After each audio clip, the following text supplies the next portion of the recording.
What if you went back in time, not with a legion, but with a single, modern idea? What if you took the principles of a SWAT team to the Roman Empire? You arrive in the dust and heat of a frontier province. The year is vague, but the empire is real. You are attached to a small auxiliary garrison, a mix of local recruits and bored legionaries. Their discipline is a thin veneer over brute force. Their tactics are simple: form a line, lock shields, and push. For patrols and skirmishes, it's a disorganized scramble. They rely on individual bravery, which is just another word for luck. You watch them return from a patrol one afternoon. 2 men are carried in, bleeding from ambush wounds.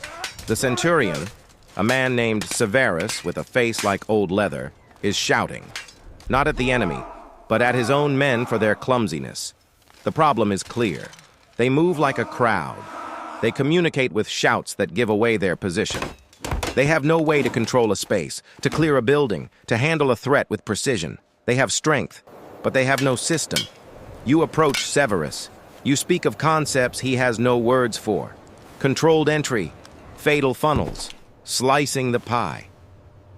He stares at you, his expression unreadable. You are not offering a new weapon. You are offering a new way of thinking. He is skeptical, but he is also pragmatic. The governor wants bandits cleared from the hills, and his current methods are getting his men killed. He has nothing to lose. You start with the 10 men of his contubernium, his tent group. You begin not with combat, but with movement. You teach them to move as a single entity, not a line, but a diamond, a point man, 2 flankers, a rear guard. You drill them on hand signals, a closed fist for stop, a pointed finger for direction, a flat hand over the eyes for look. Silence becomes their first weapon. You teach them to slice the pie, to clear the dangerous corner of a doorway before exposing the next man. You explain the fatal funnel, why a doorway is the most dangerous place to be. They are quick learners. These are not raw recruits. They are survivors. They understand efficiency. They understand survival. Hey, hold on! Before we go further on this epic journey, let me ask, where are you watching from? Leave a comment down below. And if this tale of knowledge, power, and downfall has captured you as much as it captured us, please hit subscribe so you don't miss what comes next. And yeah, smash that like button to help us spread this story to more people. The first test comes sooner than expected. A local magistrate's villa is occupied by deserters. They are holed up, drunk, and violent. The old method would be to surround the place and wait, or to storm the main door and take heavy losses. Severus looks at you. It is not a request. You brief the team in the dim light of the barracks. You draw a rough layout in the dirt. Main entrance, central courtyard, 3 rooms leading off. You assign sectors of fire. You designate a breach point, a side servant's entrance. You rehearse the signals one last time. The men are quiet, focused. The theory is about to meet reality. Under a moonless sky, you approach. The only sounds are the crunch of gravel under sandals and the distant cry of a fox. At the wall, you give the signal. The point man flows through the servant's door, immediately pressing left against the wall. The second man follows, pressing right. They clear the corners without a word. The team funnels in, a silent, flowing shadow. You move through the kitchen into the courtyard. A deserter stumbles out from a room clutching a jug. He freezes, seeing the dark shapes moving in coordinated silence. He opens his mouth to yell. A short, sharp whistle from your point man. 2 men cross the courtyard, not running, but moving with purpose. One covers the other. A shield edge strikes the man's temple, not to kill, but to silence. He drops. The jug shatters on the stone. The noise is catastrophic in the silence. But the system holds. The team doesn't panic. They freeze, listen. From a room ahead, a grumble of voice, drunken laughter. The team moves toward the sound. At the doorway, the point man pauses, peeks, and pulls back. He holds up 3 fingers, 3 targets. He signals the plan. Flash entry, overwhelm. He looks at his men, gets 3 sharp nods. He goes. He doesn't charge. He enters low and fast, moving to a dominant corner. The next man is right behind him, splitting to the opposite side. The third man secures the center. In 3 heartbeats, the room is controlled. The deserters are pinned in their seats, blinking in confusion at the sudden silent apparitions that have filled the room. One reaches for a knife. A spear butt strikes his wrist with a sickening crack. The fight is over before it began. Back at the garrison, there is no cheering. There is a deep, palpable silence. Then Severus looks at his men. Not a single injury. The objective taken. Prisoners secured. He looks at you. For the first time, you see something other than skepticism in his eyes. You see calculation. You see the understanding of an advantage. The men look at you differently, too. The strange words, breach, clear, cover, are no longer just words. They are incantations that work. They have seen the geometry of safety you described made real. To them, it feels less like a tactic and more like a secret. A form of controlled, predictable violence that borders on the mystical. You are not a soldier to them anymore. You are the one who knows the pattern. Severus reports to the provincial governor. He speaks of a new method, a way to make his men worth 10 of the enemy. The governor, a politician first, sees value. He wants a demonstration. Word begins to spread, quietly, through the military grapevine. There is a man with the auxiliaries who can teach a handful of soldiers to move like ghosts and strike like a falling wall. Your power is not in a weapon you can hold. It is in a pattern you can teach. And for now, that pattern seems invincible. Your influence grows, but it changes shape. You are no longer just the strange advisor to Severus's contubernium. The governor, a man named Gallus, orders you to train a select group. Not 10 men, but 50. A full century. Your methods, designed for a tight, trusted team, are now stretched over a larger, more impersonal force. The first limitation appears immediately: the hand signals. With 10 men, you could see everyone. With 50, men in the back cannot see your gestures. You try to create a chain of communication, but it breaks down.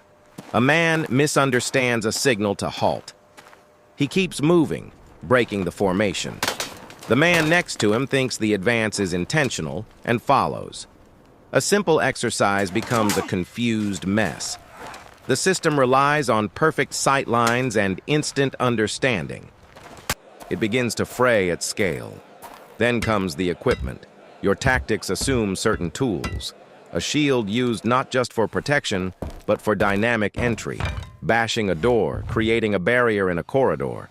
But the Roman scutum is large and heavy, designed for the battle line. It is clumsy in tight spaces. You suggest modifications, smaller, lighter shields for the entry team. The quartermaster stares at you. His job is to supply standard gear from imperial stores. He does not have the authority or the budget for custom work. The system relies on a logistical chain that does not exist for your ideas. Worse than equipment is mindset. You drilled Severus's original men on the principle of speed, surprise, and violence of action. They embraced it as a survival skill. The new recruits, drawn from the broader century, see it as just another drill. They go through the motions. They lack the visceral understanding that this is about living through the next 30 seconds. When you stress the importance of clearing a corner before moving, one of them shrugs.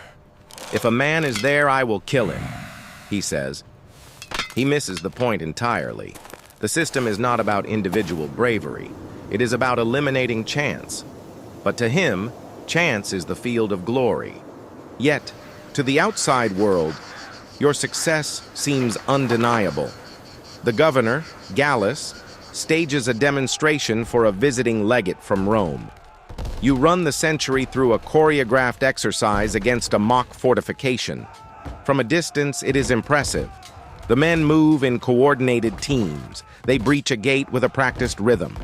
They clear the courtyard with precise sectors of fire. The legate, a career politician in a military cloak, is delighted. He sees a new tool for urban control, for palace security, for silencing dissent in crowded city streets. He does not see the cracks. He sees only the pattern's power. He summons you after the display. He sits in a campaign chair, sipping wine. This method, he begins, can it be taught to the Praetorians? The question hangs in the air. The Praetorian Guard, the Emperor's personal protectors, the most politically connected and dangerous soldiers in the Empire. This is no longer about clearing bandit holds. This is about the heart of imperial power. You give a careful answer. You speak of the need for small, dedicated units, of intense, continuous training, of a specific mindset. The legate waves a hand, dismissing the details. The principle is sound, he says. We will adapt it. You feel a coldness then. Your knowledge is being taken from you. It is being simplified, packaged, and stripped of its essential context. It is becoming a slogan, not a system. Back with your century, the problems deepen. A man is injured during a night exercise. He fell into a drainage ditch while moving in a tight, silent column. The complaint is not about the injury, but about the silence. If we could have talked, I could have warned him, his friend argues. The men begin to grumble. The old ways allowed for noise, for chatter, for the comfort of a comrade's voice. Your way feels cold, isolating, and strangely vulnerable. Then, the supply incident. You request specific rations for a long-range reconnaissance exercise. High energy, portable food. The quartermaster provides the standard fare. Hardtack, grain, and salted pork. It is heavy. It requires cooking. It slows the team down. You try to explain the tactical impact of logistics. The quartermaster's face is stone.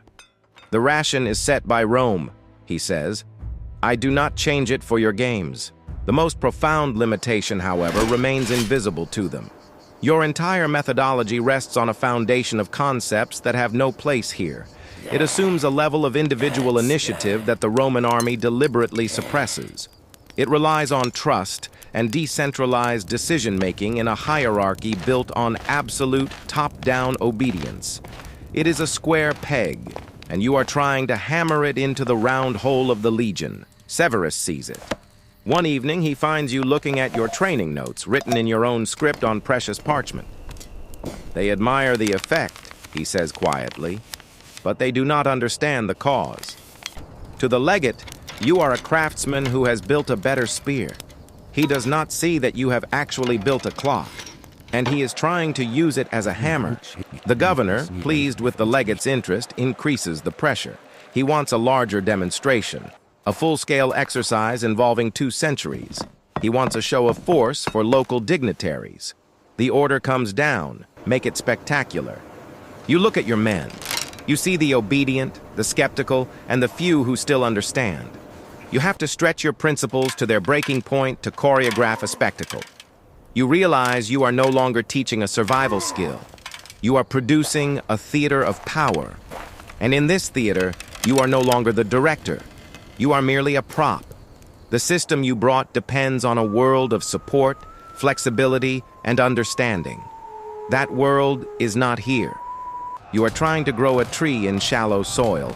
The leaves may look green for a while, but the roots are already starved. The large-scale demonstration is a hollow success. 200 men move through the staged village in a complex ballet of force.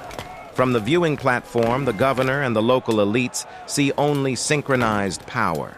They see order. They see control. They applaud. They do not see the strained faces of the centurions trying to remember the sequence. They do not hear the hissed corrections, the confusion at the planned choke points. The system works because it is a rehearsed play, not a flexible tactic. But to Rome, appearance is reality. The summons comes not from the governor, but from the military tribune newly assigned to the province. His name is Lucius. He is young, aristocratic, and deeply traditional. He has reviewed the reports. He has watched the demonstration with a cold, analytical eye. He does not see innovation. He sees deviation. You are called to the Principia, the headquarters. It is not an interrogation. but it is not a conversation. Lucius sits behind a table, your own training notes, confiscated from your quarters, laid out before him. He does not touch them. He looks at you. Your methods create specialization. He begins, his voice flat. You take soldiers from the battle line and teach them to think as a small team. This weakens the line.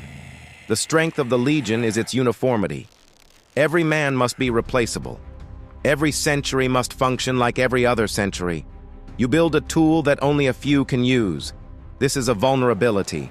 You try to explain. You speak of tactical flexibility, of having tools for different problems. He listens, but his expression does not change. Rome has one tool for its problems, he says. The Legion. It is a perfect tool. It conquered the world. You propose to fracture it into 100 smaller tools. This is not progress. This is fragmentation. The philosophical divide is absolute. You think in terms of efficiency and mission success. He thinks in terms of system stability and imperial control.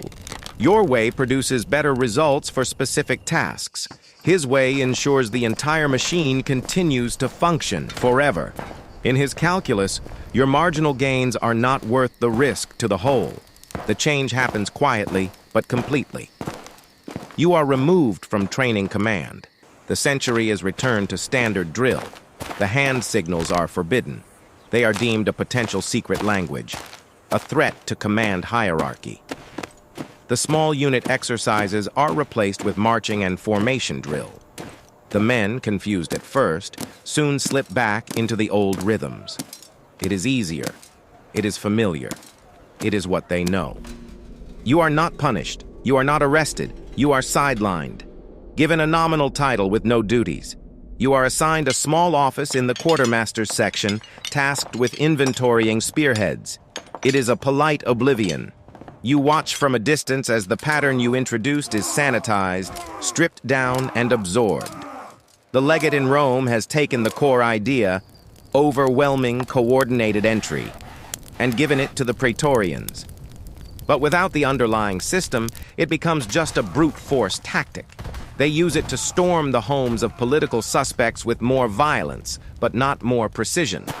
They have taken the effect and discarded the cause. Your knowledge has been corrupted into a weapon of terror, not a tool of control. The final meeting is with Severus. He finds you at the granary, checking off amphorae of olive oil. He looks older. He has been promoted, given command of a full cohort. He owes the promotion indirectly to you. But there is no gratitude in his face, only a weary understanding. They asked me about you, he says, leaning against a stone column. The tribune, the governor's men. They wanted to know if you were building a personal following, if the men were loyal to you or to the eagle. You look at him. You say nothing. I told them the truth, he continues. The men were loyal to the advantage, to living. But now the advantage is gone, so their loyalty is back where it always was. He pauses. The system you brought, it was a good trick. But a trick needs a magician. Rome has no need for magicians, only for soldiers. He pushes off the column and prepares to leave. He stops, turns back. For a moment, the old Severus is there. That first night at the villa, he says, moving like that. It was a good feeling, like being part of a single mind. He nods, almost to himself. But a legion cannot have a single mind. It must have one mind. The commanders. Everything else is mutiny. Your isolation is now complete. You are a curiosity, a failed experiment. The few men who truly understood your methods are scattered, transferred to other posts. The language you invented, breach, clear, cover, is forgotten or remembered as the eccentric jargon of a brief, strange time. Months pass. Then a simple order. You are reassigned, not to another fighting unit. You are to join a military survey team heading deep into a remote, unmapped border region. The mission is to chart terrain for a future road that will likely never be built. It is honorable work, useful work. It is also a one-way assignment. The team will be gone for years. You will be gone. There is no dinner, no bitter drink, no dramatic arrest. Just a wax tablet with orders, delivered by a bored clerk. You pack your few belongings. The night before you leave, you walk through the empty training yard. The marks you had painted for drill points have faded. The straw dummies you used for target practice are rotting. The space has returned to what it was before, just dirt and stone. You depart at dawn with the surveyors. A small, quiet group. No one sees you off. As your column marches beyond the last watchtower, you look back. The garrison is already awake. You can hear the distant rhythmic sound of standard drill. The centurions shout, the unified stamp of boots, the crash of shields into the testudo formation. It is the sound of the machine, operating as it has for centuries. It has taken your idea, chewed it up, found it indigestible, and spat out the remnants. It has returned to its default state, immutable, enduring. You turn and face the empty road ahead. The landscape is vast, ancient, and indifferent. Your knowledge had a brief, flickering moment. It changed a few outcomes in a small province. But it did not change the deep current of history. The system you came from was a delicate clockwork of interdependent parts. The system you found was a monolithic hammer. The clock could not make the hammer keep time. The hammer simply smashed the clock and used one of the gears to scratch a mark on a stone. The world went on without you.